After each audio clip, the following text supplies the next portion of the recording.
හිමිගේ සදහම් සිහිලෙන් දැනෙන අප කිරිලක් දරුවෝ දහම් පාසලේ දෙවනෙහි වැඩෙමින් උදාර ගුණදම් සිත දරුවෝ දහම් පාසලේ දෙවනෙහි වැඩෙමින් උදාර ගුණදම් සිත දරුවෝ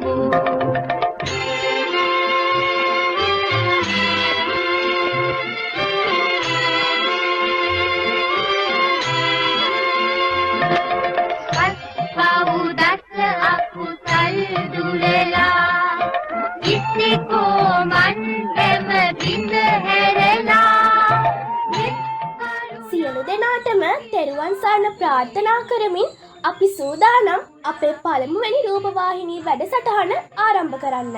මම හිතනවා මුලින්ම අපි කාරණා දෙකක් පැහැදිලි කරගත්තොත් හොඳයි කියලා. එකක් අපි කියන්නේ කවුද? දෙවැන්න තමයි ඇයි අපි මේ වැඩසටහනට පළමුවෙනි වැඩසටහන කියලා කියන්නේ.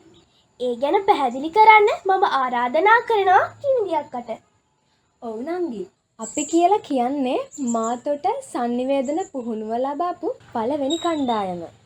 ඒ අක්කගේ උත්තරේ තවත් පැහැදිලි කරනවා නම් ඇල්පිටිය කලාපයේ දහම් පාසල් අතරින් පළවෙනි කණ්ඩායම. දෙවෙනි කාරණයත් මම පැහැදිලි කරන්නම්කෝ. අපේ පැය 12ක sannivedana පුහුණු පාඨමාලාවේ අවසාන දවස අදනේ. ඒ පුහුණුව යටතේ අපි කරන පළවෙනි වැඩසටහන.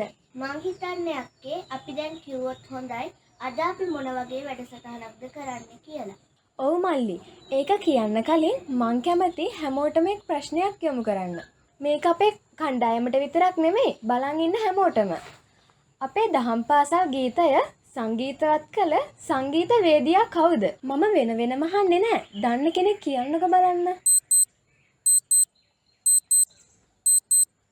ඒ කියන්නේ කවුරුවත් දන්නේ නැහැ. ඇත්තටම කිව්වොත් මම දන්නෙත් නැහැ. මම දැනගත්තේ මේ වැඩසටහන නිසා. තව දෙයක් තියෙනවා කියන්න. දහම් පාසල් ගීතය කියලා අන්තර්ජාලයේ සෙවීම් කරනකොට ඔය නම කොහෙවත් මට නම් හම්බෙලා නැහැ. මම මේ බැලුවේ කිවිදි අපේ දහම් පාසල් පොතේ තියෙන දහම් පාසල් ගීතය. ඒ වුණාට ප්‍රබන්ධයේ සෝමපාල රාජකරුණාගේ තිබුණාට සංගීතය කාගෙත් කියලා නෑනේ. හැබැයි සරපස්තාරය නම් තියෙනවා. ඒ ස්වර ප්‍රස්ථාරය ලිව්වේ ශ්‍රේෂ්ඨ සංගීතඥ ආචාර්ය ලයනල් අල්ගම කියන මහා සංගීතවේදියා. ඔන්න එහෙනම් අද අපි කතා කරන්න යන්නේ අපේ දහම් පාසල් ගීතයේ නිර්මාණකරුවන් ගැන. විශේෂයෙන්ම අපේ දහම් පාසල් ගීතයේ සංගීතවේදියා ගැන. ඒ කතාව පටන් ගන්න මම ආරාධනා කරනවා දිල්න අයියට. ඔව් බොහොම ස්තුතියි මල්ලි. අපේ රටේ වැඩිම පිරිසක් ගායනා කරන ගීත දෙකක් තියෙනවා. එකක් තමයි ජාතික ගීතය. අනෙක් ගීතය තමයි දහම් පාසල් ගීතය. හැම පාසලකටම වෙන වෙනම ගීත තිබුණාට ඔක්කොම දහම් පාසල් වල තියෙන එකම ගීතයනේ. ඒ තමයි සම්බුදු හිමිගේ සදහම් සිසිලෙන් සැනසෙන අප සිරිලක් දරුවෝ කියන ගීතය. අපේ වැඩසටහනේ ප්‍රධානතම වුමනාව තමයි දහම් පාසල් ගීතයේ සංගීත නිර්මාණකරුවා ගැන කතා කිරීම. ඒ නිසා අපි බලමු කවුද මේ ආචාර්ය ලයනල් අල්ගම කියන්නේ කියලා. එතුමා ගැන තොරතුරු හොයනකොට මම හරිම අපූර්ව කාරණාවක් දැක්කා. ඒ තමයි ඒ මහා සංගීතවේදියා අලුතෙන්ම සංගීත භාණ්ඩයක් පවා නිර්මාණය කළා. ඒ තමයි ශ්‍රී වීණාව.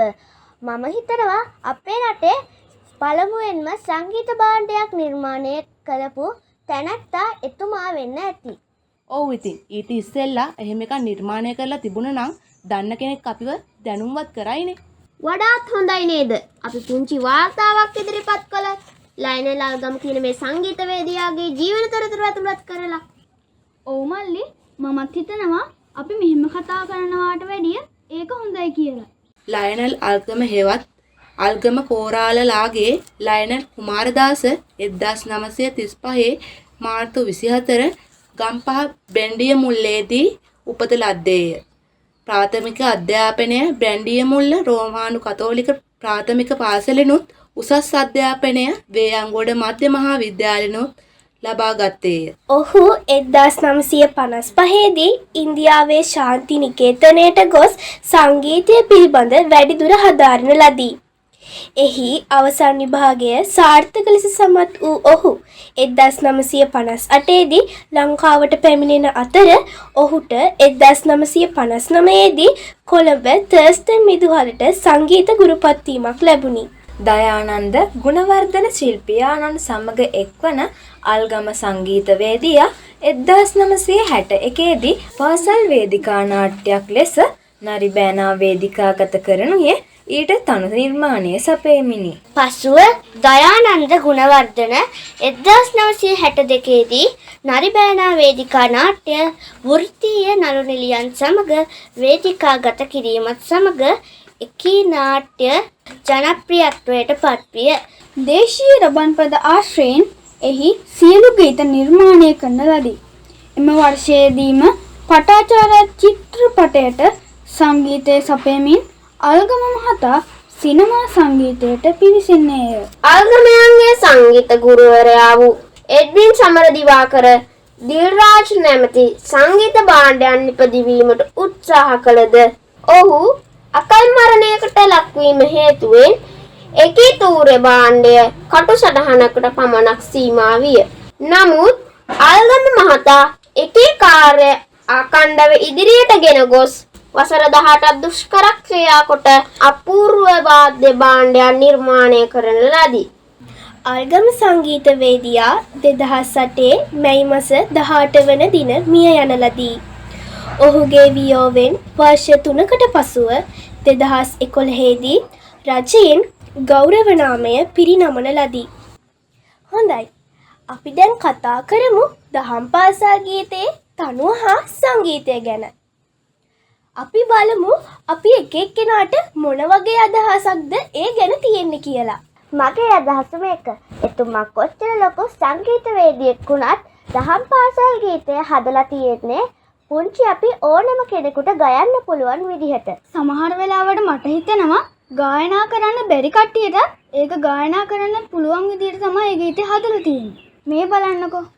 සම්බුදු හිමිගේ සදහම් සිසිලෙන් මට වෙන සින්දුවලට වැඩිය මේක හොඳට කියන්න පුළුවන්. ඒක නම් හරියටම හරි. ඉතාමත් සරල තනුවක් වුණාට පුදුම ලස්සනක් තියෙන්නේ. අපි දැන් සංගීතය ගැන කතා කළානේ. දැන් ටිකක් කතා කළොත් නරකද ඒ ගීතයේ පද රචනාව ගැන. මම කියන්නම් ටිකක් ඒ ගැන. ඒක ලියුවේ සෝමපාල රාජකරුණා කියන ගේය පද රචකයා. ඒ පදමාලාව තමයි සම්බුදු හිමිගේ සදහම් සිහිලෙන් සැනහෙන අපසිරි ලක්දරුවෝ දහම් පාසලේ සෙවනෙහි වැඩෙමින් උදාර ගුණදම් සිත දැරුවෝ පස් පව් දස කුසල් දුරලා ඉසිකෝවන් හැම විදහැරලා මෙත් කරුණා මුදිතාදී මුනිගුණ සපුරා පිළිවෙත් මග සරසා සොමේ වුවනින් දුටු දුටුවන් පිනවන පියද පොලෙන් ඇසුවන් සනහන හද බැතියෙන් නිති තෙරුවන් නමදින උදාර ගුණදම් සිත දැරුවෝ අපි වෙමු සිරිලක බොදු දරුවෝ. මගේ අතේ තියෙනවා පොතක්. මේ පොතේ නම ගාන්ධර්ව අපදාන. මේ පොත ලියලා තින්නේ සම්මානිත මහාචාර්ය සුනිල් ආරියරත්න සර්. මේ පොතේ මහාචාර්යතුමා ලයනල් අල්ගම සංගීතවේදියා ගැන මෙන්න මේ විදිහට කියලා තියෙනවා. තමා නිර්මාණය කළ දහම් පාසල් ගීය බෙහෙවින් ජනප්‍රිය වූ නමුත් දහම් පාසල් පොත්වලින් තමාගේ නම කපා දැමීම ගැනද ඔහු බොහෝ දුක් වූයේය. එතුමා අපින් සමුවරගෙන දැන් අවුරුදු 17ක් වෙනවා. මින් ඉදිරියටවත් එතුමාගේ නම දහම් පාසල් පොතට ඇතුළත් වුණොත් ඒක අපි ලබන ජයග්‍රහණයක්. මේ වැඩසටහන කරන අපේ පැතුමත් ඒකම තමයි. जगत नदी तीरे गला